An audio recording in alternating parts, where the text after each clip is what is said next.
YouTube! What is up? Lucas here, another episode of the Fantasy Football Perspective. Filming this Sunday night, probably coming out Monday mid-afternoon. Today we're talking about them quarterbacks. I'm going to give you my philosophy on selecting quarterbacks. Do you pick them early? Do you wait? I'm going to share with you what the research shows. Probably some surprising statistics out there that might change your mind on your draft strategy when you're picking your quarterback. Quick little side note, some news broke out about Courtland Sutton. If you guys don't know that, he's the wide receiver for the Denver Broncos coming off an ACL tear. News is kind of alarming at this point because they're saying that he's showing some apprehension in his route running. If you guys have watched my videos along the way, if the news coming out of training camp is all sunshine, rainbows, and good stuff, that's what it should be. Therefore, you really don't need to pay attention to the great stuff. If someone's coming out and saying Joe Burrow's arm's looking the best it's ever looked, cool, that's what they should be saying. It should be all positive reinforcement, positive news. Everything should be go lucky, good stuff. When you get this kind of news about Courtland Sutton already showing apprehension off an ACL tear, I automatically take him off my board for redraft. Not dynasty, just redraft. It's just a little side note. Stay tuned for my QB tiers. If you haven't hit that like or subscribe button, please do. I'm representing my guy, Myles Garrett, today. Shout out, Myles Garrett. Have a good day. Tune in. Peace. Hit that intro.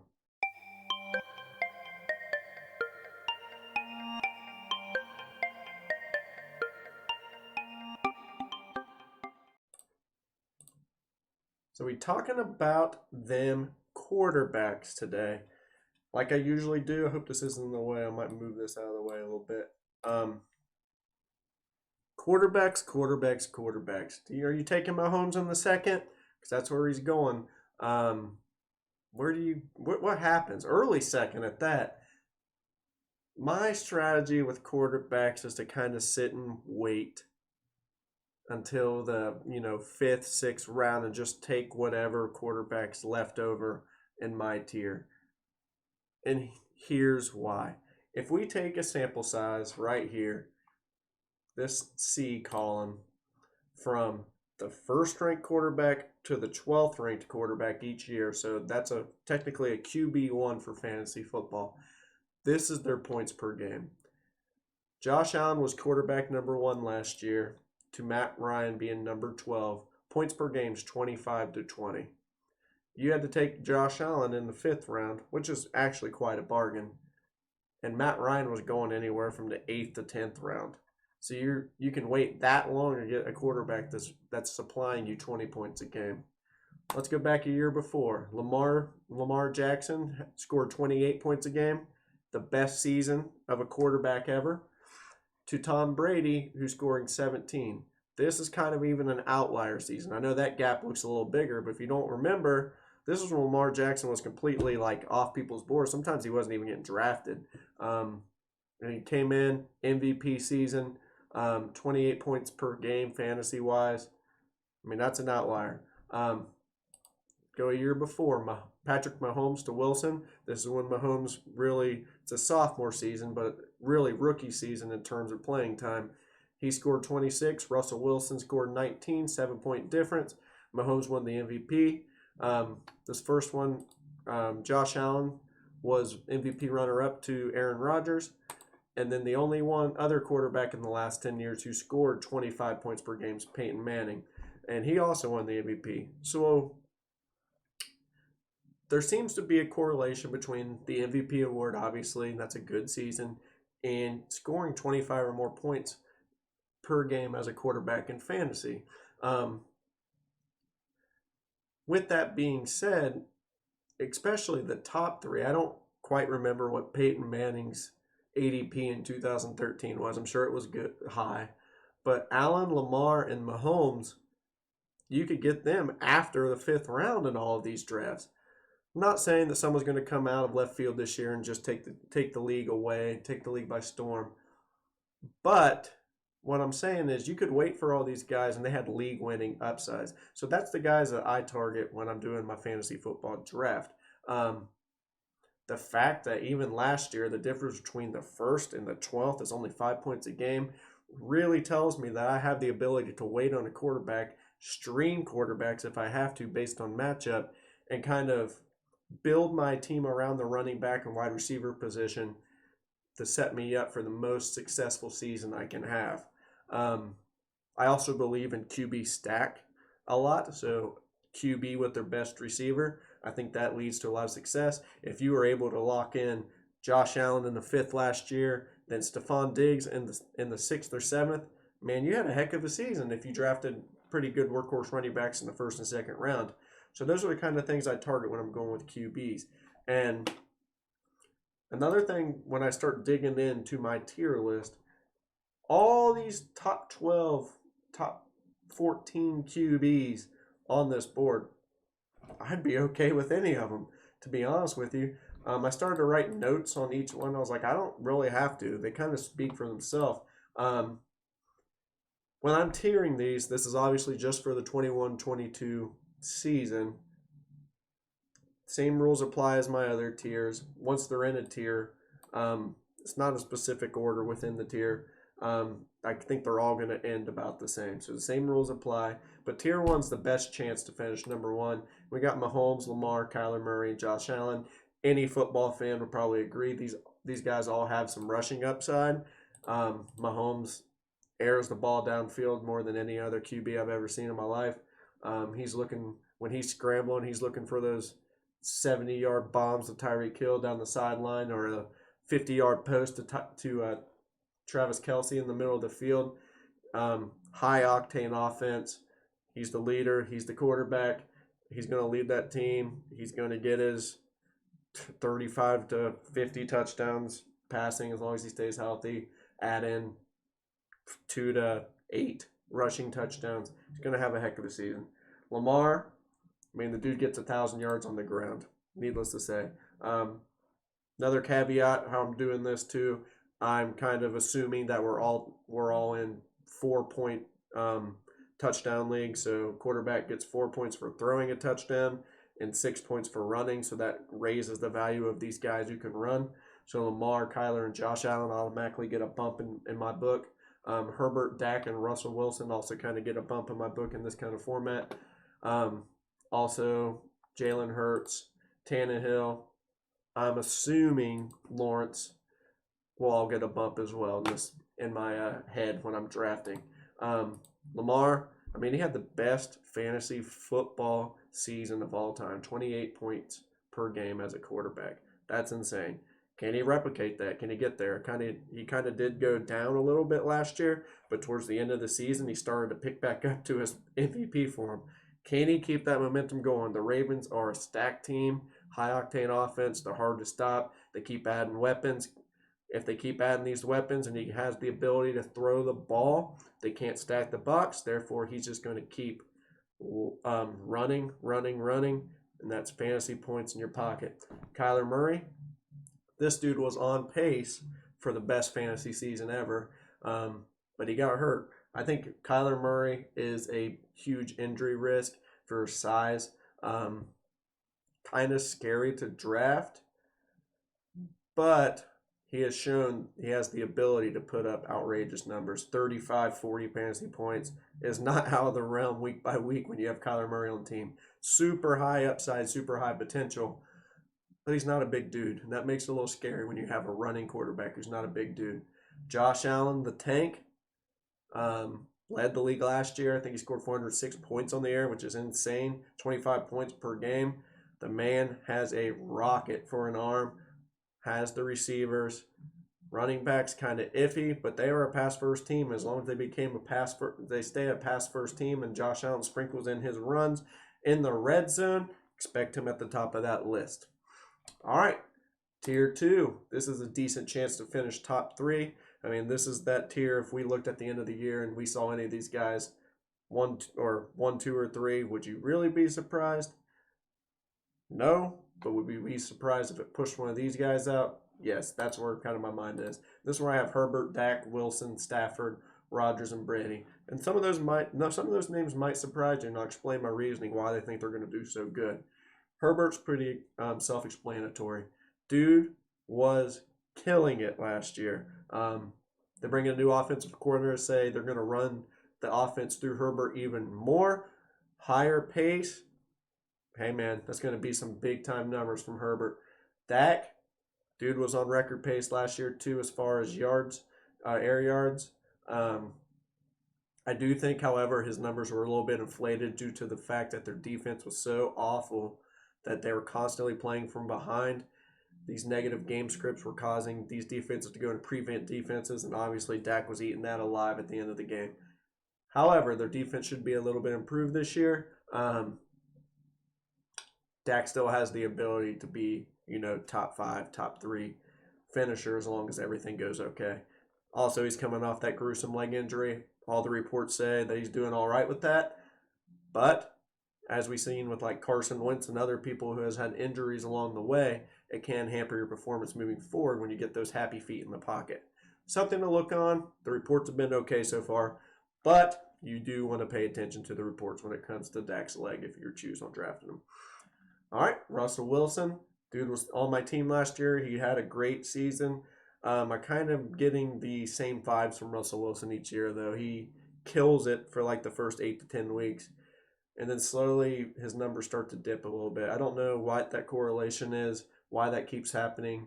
I think defensives start to figure out their offense a little bit. I don't know if they have the most creative offense in the league. Pete Carroll's pretty old school, run it down your throat, play action, do your thing.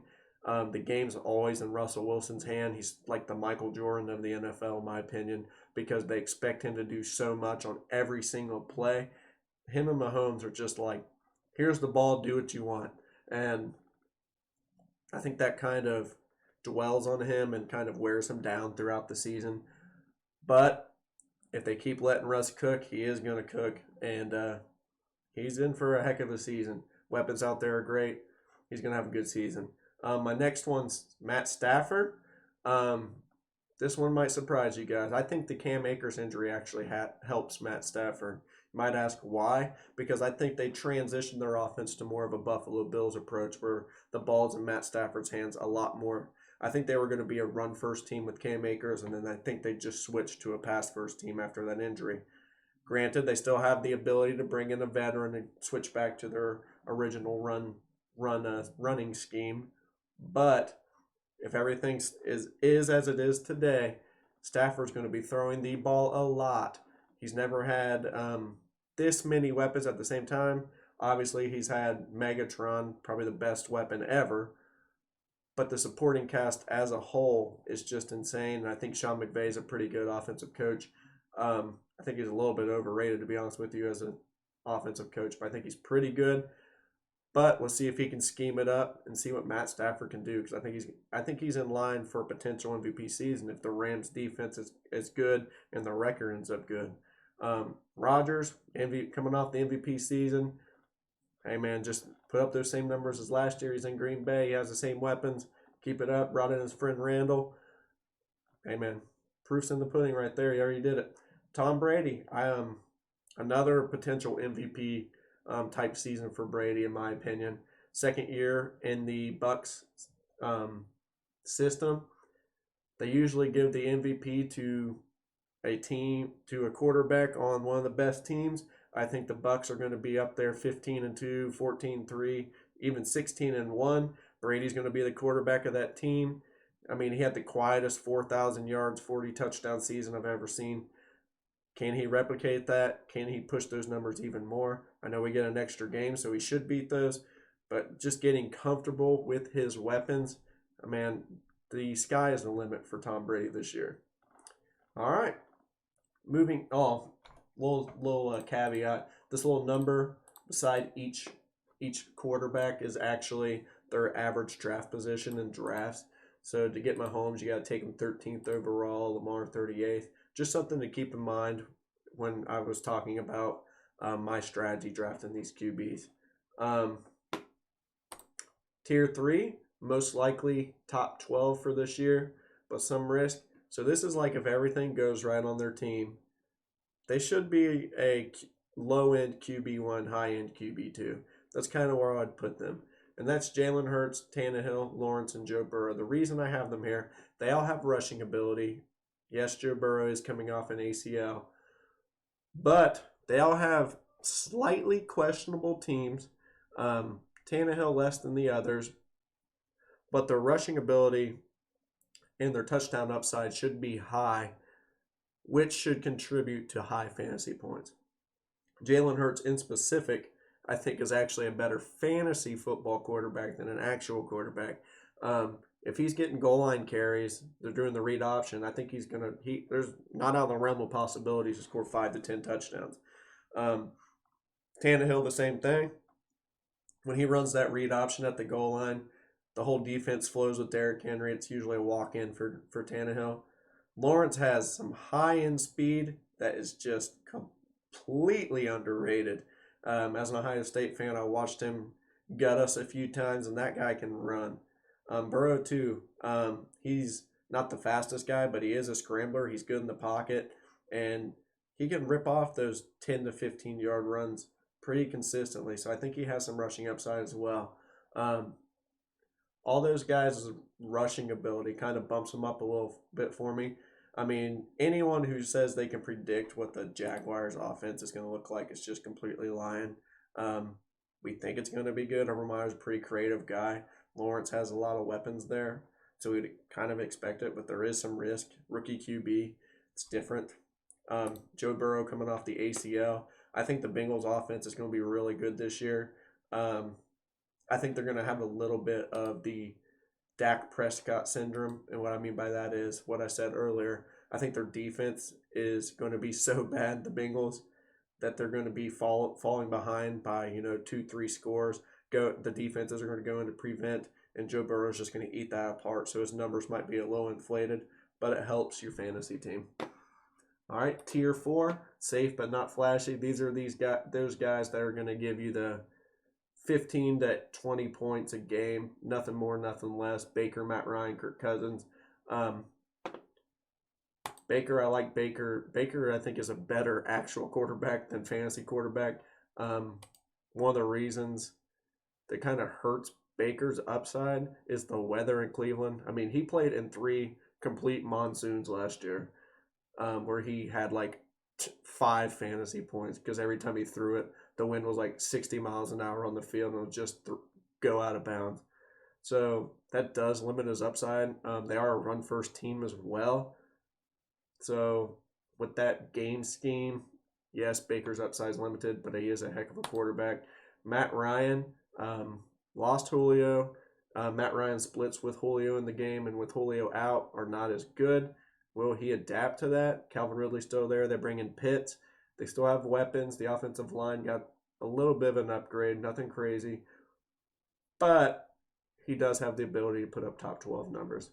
Kirk Cousins has all the weapons that you could ask for. Dalvin Cook, Justin Jefferson, and Adam Thielen. Kind of plays that game manager role. They're a run-first team as well with Dalvin Cook. So he has the potential. He's pretty safe. Nothing flashy. Tier 5, these are rookies and other potential. These are the guys that kind of will have the starting spot eventually. We don't know if it's going to be day 1. We don't know how they're going to produce. Rookies kind of adapt at their own pace. Fields, Lance, and Zach Wilson. Zach Wilson should have the starting job by day 1. Lance and Fields have to work for it for a little bit. Watson, we all know what's going on with him. If he's in the game, he's obviously a top 6, top 5 QB in the fantasy world. But is he going to play? Is he going to get traded? Where's he going to get traded? All those questions are in the air before. And Taysom Hill. If Taysom Hill is named the starter, this dude is going to put up some wicked fantasy numbers. He has rushing ability. He looked good as a passer last year. Heck, I had Michael Thomas last year as a wide receiver. The dude put up more points with Taysom Hill than he did Drew Brees. Like, it wasn't even close. Taysom Hill is targeting Michael Thomas. Michael Thomas is missing 6 games, but Taysom Hill's the QB. I actually like Michael Thomas more than Taysom Hill, just because their last year production. But if he's the QB with his rushing upside, with their offensive creativity, he has the ability to put up some big numbers. I know we talked about this. I kind of wait to play the board when I'm drafting a QB. I don't reach. I'm not probably going to reach for these guys. If I'm sitting there in the 5th round and Mahomes, Lamar, Kyler, Josh Allen's off the board, and either like Herbert, Dak, Russell Wilson, or I can wait for Stafford, Rodgers, or Brady, these are kind of the guys I'm probably going to target in these 12-man redraft leagues. I think these guys have the highest upside for the lowest price. And the problem with these guys are you have to overlook high-end wide receivers and high-end running backs, even a high-end tight end to draft these guys, and they're really not giving you that much of a positional advantage. Any of these guys are safe, in my opinion. If you lock one of these guys in your draft, I think you're going to have a good season and be happy with it. If you can stack one of those guys with their best receiver, I think you're even going to have a better season. That's it for today. I hope you all have a great night. Please subscribe, like this video. Please like this video. Drop a comment, say hello. I'm trying to build my channel up. We're at 26 subscribers. I'd like myself to get to 35, 40 in about 2 weeks. I think that's a good projection to get to that magic number 1,000. Again, share this video. I hope you all have a great night. Peace.